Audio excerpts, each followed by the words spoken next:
जब आंधी आती है तो पहले सुनाई देती है या दिखाई देती है? तो पहले आंधी दिखाई देती है। क्यों? क्योंकि speed of light is much larger than the speed of sound. Newton जैसा जीनियस भी स्पीड ऑफ साउंड को निकालने में गलती कर गया और बाद में लैपलेस ने आके बोला, सर आप एयर को समझ नहीं पाए। तो आइए देखते हैं कि कैसे न्यूटन का फॉर्मूला जो था वो गलत हुआ और बाद में उसने लैपलेस ने उसको करेक्ट करा। तो न्यूटन का फॉर्मूला बोलता है कि जब साउंड ट्रैवल करती है किसी भी मीडियम में तो वो आइसोथर्मल ऑपरेशन को फॉलो करती है। आइसोथर्मल ऑपरेशन मतलब कोई भी ऐसा ऑपरेशन जिसमें बॉडी के प्रेशर में चेंज आएगा, वॉल्यूम में चेंज आएगा, बट उसका जो टेम्परेचर होगा वो कांस्टेंट रहेगा। और उसके अकॉर्डिंग फॉर्मूला होता है V equals to under root B iso upon में rho, where V is velocity, B iso is bulk modulus of elasticity and rho is density। हम लोग ऑलरेडी थर्मोडायनेमिक्स के अंदर पढ़ चुके हैं, क्या पढ़ चुके हैं कि for isothermal operation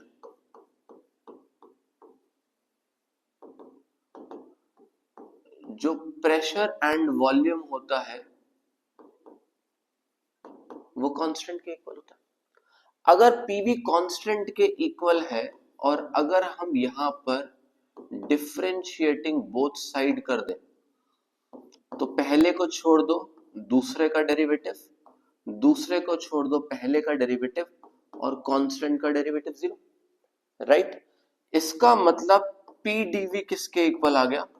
minus we DP के इक्वल आ गया। मतलब P किसके इक्वल हो गया? माइनस वी डीपी अपॉन में डीवी के इक्वल आ गया। थोड़ा सोचिए, क्या इसको हम ऐसे लिख सकते हैं माइनस डीपी डीवी अपॉन में भी? सोचिए, आंसर इज यस। और अगर आप सॉलिड्स पढ़ चुके हैं और अगर आपको याद हो तो ये फॉर्मूला आपने सॉलिड्स में पढ़ा था। किसके लिए पढ़ा था? बल्क मॉड्यूलस ऑफ इलास्टिसिटी के इक्वल। तो P किसके इक्वल हो गया? बी आइसो के इक्वल हो गया। क्योंकि ये फॉर्मूला क्या है? प्रेशर इज फोर्स अपॉन में area and change in volume upon में original volume which is the formula of bulk modulus of elasticity. तो इस फॉर्मूले से मतलब फ्रॉम फर्स्ट हम क्या लिख सकते हैं कि V किसके इक्वल आ गया? अंडर रूट P अपॉन में रो के इक्वल आ गया। अगर आप P का फॉर्मूला H रो जी लगाएंगे और स्टैंडर्ड वैल्यूज पुट करेंगे तो आप क्या देखेंगे कि जो वेलोसिटी की वैल्यू आ रही है दैट इज 280 मीटर पर सेकेंड। क्या ये वैल्यू सही है? Answer is no. क्योंकि ये वैल्यू गलत थी इसलिए जो न्यूटन का फॉर्मूला था वो गलत हुआ। क्यों गलत हुआ? क्योंकि उसने बोला कि जो साउंड ट्रैवल करती है वो आइसोथर्मल ऑपरेशन को फॉलो करती है, बट एक्चुअली में जो साउंड ट्रैवल करती है वो आइसोथर्मल नहीं, वो एडियाबैटिक ऑपरेशन को फॉलो करती है जिसमें हीट की वैल्यू कांस्टेंट रहती है। क्यों? क्योंकि जो एयर होती है that is a poor conductor of heat. और इसी बात के बिहाफ पर नया करेक्शन आया which is called Laplace correction. और इसने बोला कि न्यूटन भैया आप बोल रहे हैं गलत। क्यों? क्योंकि जो साउंड ट्रैवल करती है वो कैसे ट्रैवल करती है? एडियाबैटिक ऑपरेशन में ट्रैवल करती है। एंड एडियाबैटिक ऑपरेशन का formula is B adiabatic upon में रो। थर्मोडायनेमिक्स के अंदर हम लोग ऑलरेडी डिस्कस कर चुके हैं कि for adiabatic operation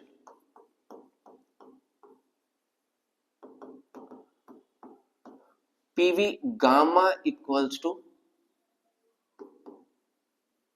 constant where gamma is specific heat, P is pressure, V is volume।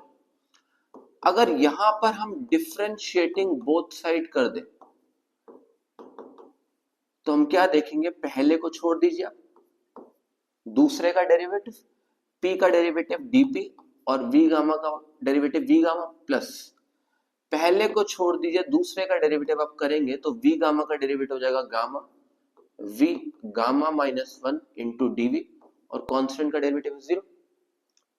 अगर आप इसको रीअरेंज कर देंगे तो dp into v gamma equals to minus gamma p v gamma -1 dv के इक्वल आ गया, राइट। यहां पर आप गामा इंटू पी रखिए और बाकी सब टर्म्स को रीअरेंज करेंगे तो dp into v gamma upon में v गामा -1 इंटू dv रह जाएगा। अगर आप इस टर्म को सॉल्व करेंगे तो आपके पास क्या रह जाएगा, सिर्फ dv रह जाएगा, v रह जाएगा। तो गामा p को हम क्या लिख सकते हैं, dp dv अपॉन में v। अगर आप ध्यान से देखेंगे तो दोबारा ये फॉर्मूला किसका है, this is formula for bulk modulus. मतलब अब हमारे पास जो बी एडियाबैटिक है वो किसके इक्वल आ गया, गामा पी के इक्वल आ गया यहां से। अब अगर दोबारा हम इसी में रखेंगे फ्रॉम सेकंड इक्वेशन तो वेलोसिटी की वैल्यू अब क्या हम रख सकते हैं, गामा पी बाय, राइट। और ऑलरेडी अभी हमने क्या पढ़ा कि P बाय रो की फिक्स्ड वैल्यू है जो कहां से आई, न्यूटन फॉर्मूला से, विच इज 280 मीटर पर सेकंड। गामा की वैल्यू होती है 7/5, मैं लिख देता हूं यहां पर गामा इक्वल्स टू 7/5। अगर आप गामा की वैल्यू पुट करेंगे और P बाय रो की वैल्यू 280 पुट करेंगे तो आप क्या देखेंगे, वेलोसिटी की वैल्यू आ जाएगी 331.3 मीटर पर second, which is the exact value of speed of sound in air। तो न्यूटन ने बोला कि जब साउंड ट्रेवल करेगी किसी भी मीडियम में तो वो आइसोथर्मल ऑपरेशन फॉलो करेगी, जिससे वैल्यू निकल के आई थी 280 मीटर पर सेकंड। बट लैपलेस ने बोला कि भैया आपके समझने में गड़बड़ी हो गई, किसको, एयर को।